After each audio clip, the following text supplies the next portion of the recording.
We have Aryama Sundaram, leading Supreme Court lawyer, and just want to spend a moment away from the politics on the legal aspect of this. I want to go across to Aryama Sundaram first. Mr. Sundaram, it took 62 days, 23 hours, 19 minutes for Mohammad Faisal to be reinstated after the Kerala High Court suspended his conviction and between the Speaker reinstating him. Rahul Gandhi was disqualified in one day from the time the Surat court gave the order to the Speaker announcing his disqualification. How fast will it be before he's reinstated? Is it up to the Speaker's prerogative to decide? Will this happen by Monday? Will he be part of the no confidence motion debate?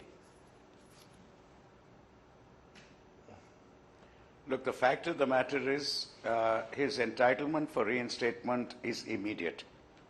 Once the conviction has been stayed, he immediately becomes entitled. In other words, that, let me say that cloud of disqualification goes away, in which case he should be reinstated forthwith, right away. Procedurally, they would try to see that it would take as quick a time as is possible in the normal course.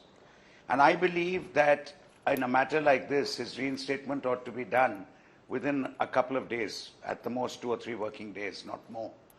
And no, but this is a very time-sensitive matter. It's the 4th of August. The next working day is the 7th and the 8th. 8th, 9th and 10th are the no confidence motion. So this is extremely time-sensitive. Exactly. So on the 7th, he ought to be reinstated.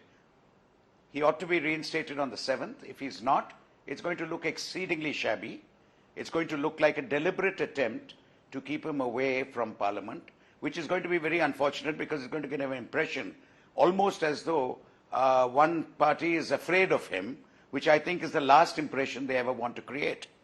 But no, but legally, can they cite the precedent yes, that the last MP under reasonably similar circumstances was reinstated after 62 days? So Rahul should just wait till the winter session. Well, I don't think you can compare the two, because just one illegality or one irregularity doesn't justify another. It was done there, ought not to have taken so long at all. Of course, the voices behind that delay were not, will not be as loud as the voices now will be, nor will the reaction be as vehement as it now will be, nor will your media cover this the way the other one was covered. This will be every day's headline news. And I don't think the ruling party wants to give an impression, and I'm certain they don't want to give an impression, as though they're scared of Rahul Gandhi being back in Parliament before the no confidence motion.